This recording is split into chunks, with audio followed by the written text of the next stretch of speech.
Again, it's great to meet you. I'm looking forward to getting into the art of grieving in your world, and I appreciate your time today. Thank you. So let's begin our journey, speaking of grieving, by going back 5 years from now. Living through this pandemic was such a big deal for all of us. It shifted and changed so much. How much of living and going through that time period has affected your work and what you do today? Well, it certainly affected the writing of the book because I had been doing something with the notion that maybe since loss is so common and we're going to be sure and have it, maybe we ought to get good at the process of grieving. And then what would that be? And then I got into kind of exploring what was it that helped me. And it was the arts because that's what I was doing. I started out life as a dancer, and then I became a social worker and a social work professor. And I started using the arts of storytelling and dance and music, with my clients and with my students. So I was traveling around the country with one of my previous books and was shut down March of 2020, one afternoon. We're not going anywhere. Yeah. And for me, it was like, okay, at your age, I had to talk to myself. I Yeah. said, listen here, girl, at your age, you're not traveling around anywhere. If you're going to live anything, you're going to have to do it on this little box here, which I had started to use. But so, and of course, I said to my co-author, what we do is not going to work online. I mean, I was sure of it. Yeah. And it does. I mean, it does. In fact, one of the biggest gifts to me of COVID was that we learned how to do how to be. You're in Kansas City, I'm in Pennsylvania, and we haven't had to take a plane or anything. We Yeah. can have, so that is just an amazing gift. So it Yeah. turns out that losses are hard, losses can be painful, but there's always some gain. And sometimes that's what you have to kind of look forward to, realizing that Yeah. nothing is one-sided. Yeah. Yeah. Yeah. So let's get to the exact crux of what you do on a daily basis.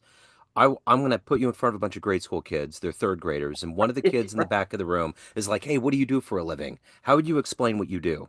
Well, it is, kids can see right through it, can't they? So Yeah. you better know what you're talking about. So, yeah. So I guess I would say, well, I'm a dancer. I'm still a dancer, even though not too many people are at my age. In fact, I may be going to set a record for one of the oldest dancers there are, because I know how powerful that is in my own health and in my own well-being. So I guess I would tell them that that I explore the use of the arts and how they can help us to learn, they can help us to feel better, they can help us to grieve our losses and discover our creativity. I interviewed someone recently that said at the end of the day, the arts is going to save humanity. And the more I think about what's going on in our world right now, whether it's visual arts, whether it's movies, theater, or music, I really believe that that's going to be a saving grace for us to get to that place, to get over things like grieving. Well, it's interesting, Joe, because when you're a writer and it takes, I don't know, 6 or 7 years to do a book. I mean, the research and all that. And Yeah. so I'm just about ready. I'm working on it while COVID is happening, of course. And in fact, I have to. This is an aside, but when I wrote the proposal, I started one of the chapters with COVID because that was a absolute, in case you aren't keeping track of your losses or you don't think you're having any, let's name them. So nobody's going to think that loss isn't important. Anyway, the woman that looked at it said, oh, well, you have to take out all that COVID stuff because by the time this book comes out, people are not going to hear, they'll be done with that. Yeah. And then that was the big aha for me. That's what's the matter. Yeah. That is exactly what's the matter with the way we do grief. Yeah. That we think that we just have to, get past it, put it behind you, and the reverse, because, well, grieving is processing loss. That's what it is. Yeah. So if I have something that happens that didn't go my way, or I didn't like it, or whatever it is, or I'm missing something, the processing of it is how I get the wisdom from the experience. Yeah.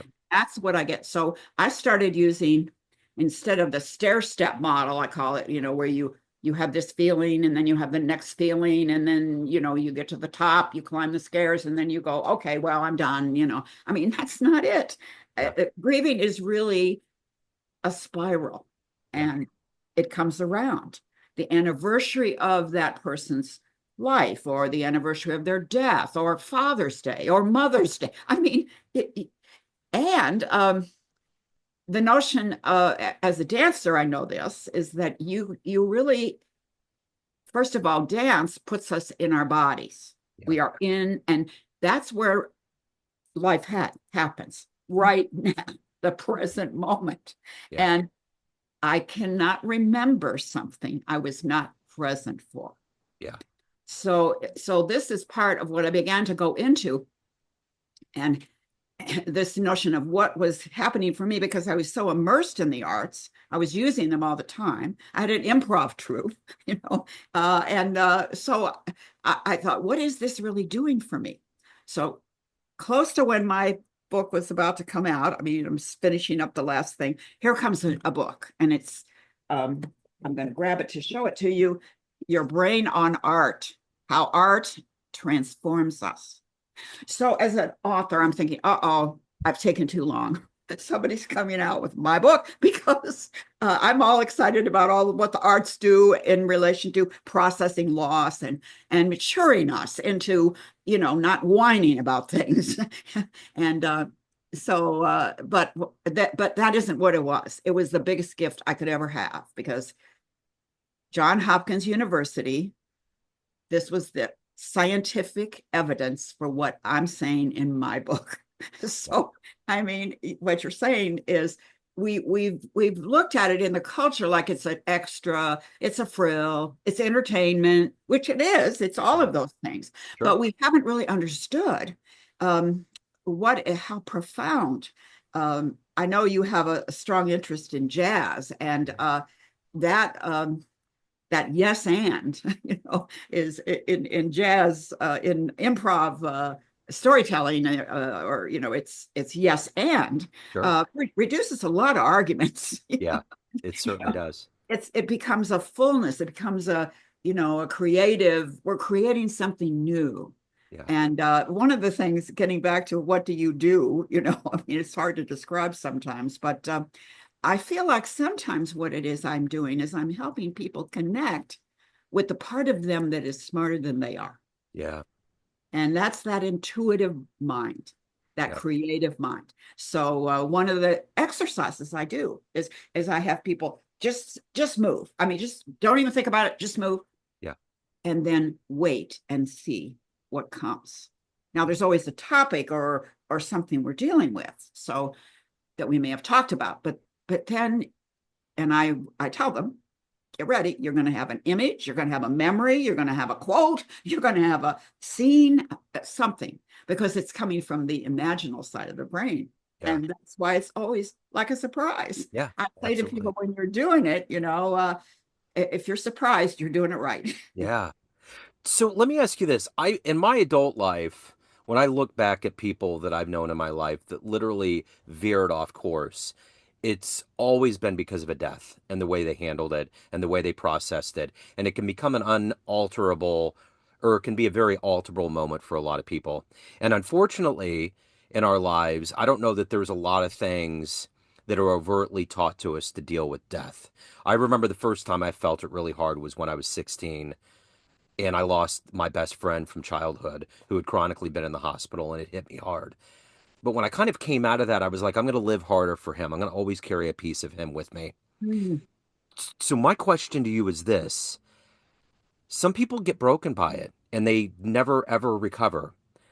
What happened with you to get to this point to help people grieve? What was your first loss?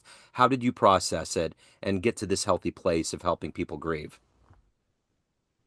Well, I think the first book I wrote, well, I want to say the first book I wrote was on self-care, because at that time I was a social worker and we were helpers and we would take on the worries, or in the energy of the badness of what was happening. We were also treated like we were the clients Yeah. sometimes. Oh, those social workers, but the notion of really self-care, I need to be caring for myself. And so in relation, it turns out later I realized that's a very big part of process of grieving. Yeah. So I love something that's been taken from me.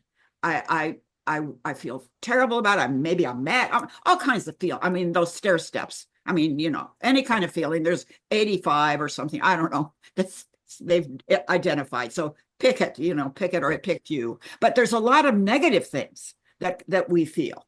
Yeah. That's just human. And so it's in the grief world, they talk about dirty pain. So the pain is excruciating perhaps in the beginning, but then it's like, well, whose fault is this? And then you're looking around for who you can blame or how you can take it out on people. Or it's interesting what you're saying. One of the things that got me so involved with this whole process of what do we need to know and what do we need to do to process the stuff that we don't like, that we don't want, that we think is unfair, whatever it is. And I realized that a refusal to grieve often becomes violence. It often becomes mental illness. And I started noticing, so if we don't grieve, what if we don't do it well, what happens? Well, a couple of news things recently. So there's a man, he's 20, 25. He was an athlete. He had apparently some kind of a back injury, got into some kind of kerfuffle with his insurance company about it. And he goes and he shoots the head of the insurance company, Uh-huh. right? I mean, Yep. there's a way to settle that, right? And the worst of it is, I think, is that the people who also are in a bad mood about insurance companies. And I get that. I get it, Sure. but they're deciding he's a folk hero. This is the way we're supposed to be doing this. Okay.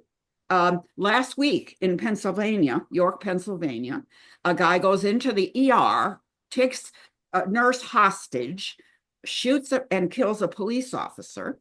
And then we find out the next day he had a loved one in that same ER the week before. Now, is this related to processing loss? I'm sorry, but Yeah. yes, it is. And of course, in Pennsylvania, in Pittsburgh, the one that you will know about is at 10/27/2018 in Mr. Rogers' neighborhood. Some guy is in a bad mood about the people coming into our country and taking away people's jobs and blah, blah, blah. He goes into a synagogue and he shoots and kills 11 people, injures 4. I mean, so yes, this is not, I mean, it's a personal thing, yes, but it is a societal thing. Yep. And we got to do better. We do. We We've do. got to do better. So you obviously have to garner a lot of strength with what you're doing. You're dealing with very heavy things that humans have to process. Who's been your hero? Who's been that inspirational force for you in your work? Well, I think the people that I one of the big things was a woman. I'm going to try to remember. I may not get her name right. Who was a writer, and she wrote a book on the long arc of grieving, Yeah. and she had lost as a young person. She had lost her mother, and you see, when you lose someone young, that loss takes your entire life. It's continuing. When you get married, when you have children, that person is not there. So we can't put that behind us. It's right here for every occasion. So there's people like that have done really fabulous things. Somebody that I take in terms of my thinking about it was C.S. Lewis. So C.S. Lewis was a Christian writer. He was very, very well known, and he married a woman later in life. They found each other, and she went through cancer. And anyway, he wrote a book called Grief Observed. But it's interesting, he wrote it under a pseudonym.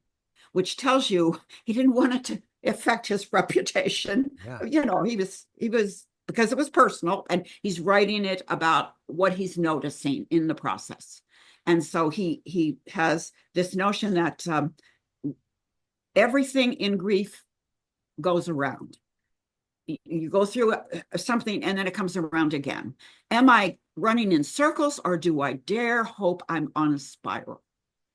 And that's where I got the notion of it is a spiral. And it turns out that the spiral is the way that energy moves in the universe.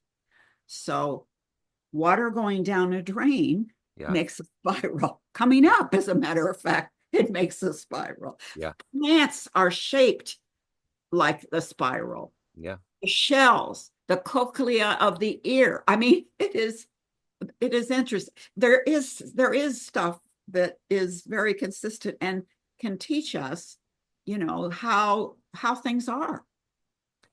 I remember when I was a kid and I got my hair cut, and it was an old couple that did it, and they explained how your hair comes out in these concentric circles, and it blew my mind. I was like, wait, what? And then it's just, yeah, because when you see that middle, and yeah, so that's fascinating. Um, So, how do you balance all of this out? Dealing with helping people through grief, you have to obviously deal with heavy things, but you're a human being that needs to evolve and see the light. How do you balance that light and dark, the reality versus what could possibly come, and taking all of that on? How do you do that? Well, I practice something called interplay. That's my system. It's an improvisational storytelling system that was started by two dancing ministers. And so what they would do, and as you know, in jazz, it's this way too. You have forms, which are kind of like the structure, and then within that you play. You Yeah, you just let's see what comes up, and so you learn you learn to play with uncertainty, or well, let's just see. There's curiosity. I yeah, think that there's curiosity. What is it that I can learn from this, or what is life trying to tell me? So of course, for me, my being a dancer, that is a very particular kind of thing, that being in your body and being present. And then sometimes the notion of being in a community. So that's the other thing that we know about sports teams, and that's a good thing. And people do, by the way, practice losing, not being a sore loser. I want to say that's a good yeah, practice. yeah. But I think I remember once one of my friends at the university, we were doing we wrote several articles together, and the guys at the university, they said, well, that's not, you didn't do that independently. If you do it independently, it's supposed to be, it's more, you got more points for that. And so my colleague Colleen Shannon would say, hasn't anybody ever played in a band? Hasn't Right. anybody ever, been in an orchestra or a dance company or the cheerleaders? I mean, there's stuff you can do with other people you can't do by yourself. Yeah, So one of the messages that I say all the time to myself and everyone is, some things are too big for one body to hold. yeah, So we need the group. We need things that take the group. And the arts, like in one of the most research really in terms of this change of what it does to our brains, is music. yeah, And so I did in doing the chapter on music, I interviewed a lot of people and my people who were using it, and they just grew up doing that. yeah, I had a woman who said, I always felt like music understood me better than people did. yeah, yeah, And I mean, her grandmother was a pianist, and her mother, and then her, it was a gift that she got from her community, or her ancestors. But for her, and she kind of helped me. The other thing, another woman who she loved being in choirs, and she recognized that that notion of sort of being a part of something. I'm not alone. yeah, I'm not alone. And when you think about it, kids now, younger people, I think part of the reason that there's so much anxiety is they don't they're on their screens, but that's good, but it's not really the same Yeah. as being in a community that's holding you. Yeah. Totally. So let me ask you this. Of everything that you've done and evolved into at this point in your life, professionally and personally, what are you the proudest of? That's a hard question. Um, I think now, because of my age, that I've made it this far, and so and that I made it this far, and I can still do, you know, to be able to stay healthy, to be able to take care of yourself to the point where you really can enjoy life and contribute. So most everybody my age has retired, and they, it's great. It's one, but for me, I think part of it is, I lost a son to AIDS. I lost a daughter to breast cancer. And Wow. that's what got me into even thinking, what am I supposed to do with all this loss? Yeah. So I would tell you something that I have in the book, that I worked with two different orders of nuns, sisters, and worked with them on the art of grieving. How does this grieving help us? What can we do? And of course, they understand about ritual, and ritual is one of the big things, the ritual of the community. And so when they taught me one of the things that they do. So when they have a loss, and it might be they have to sell off, they have to downsize because, they're old and not a lot of new people are coming in. So like a company has to sometimes downsize. So they may have to sell off the hospital or sell off the school. And this has been their life. So what do? So they say they go into meditative space, and I'm sure they play music while they do this. And then they say to themselves, to what life is this loss calling me? To what life is this loss calling me? And I find that extremely helpful, and so do other people. The notion that, yes, it didn't work out, or I don't like it, or whatever, but what can I do? What is this opening up? Because there are no losses without gains. Yeah. That's brilliant. So at the end of the day, everyone out there has a perception of you. Family, friends, everyone that gets your book, clients, everyone that knows you, but you run the show. What's your perception of you? Who do you think you are? Oh, well, uh, I'm that's a very hard question. I mean, I think I'm like everybody else. I mean, I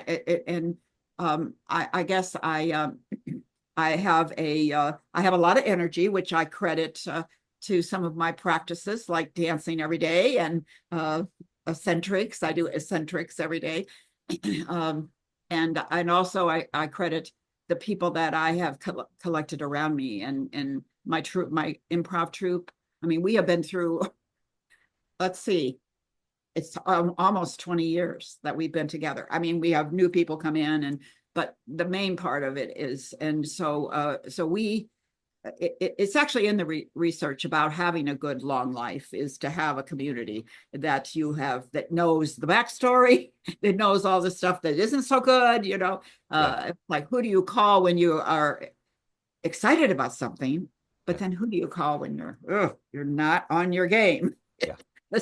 I'm not on my game. And yeah, so that's That's great. So if anyone wants to pick up a copy of The Art of Grieving, they have any questions, they want to reach out, any of the good business, where's the best place to go? well, I have a website for sure, and that is my name, SheilaKCollins.com.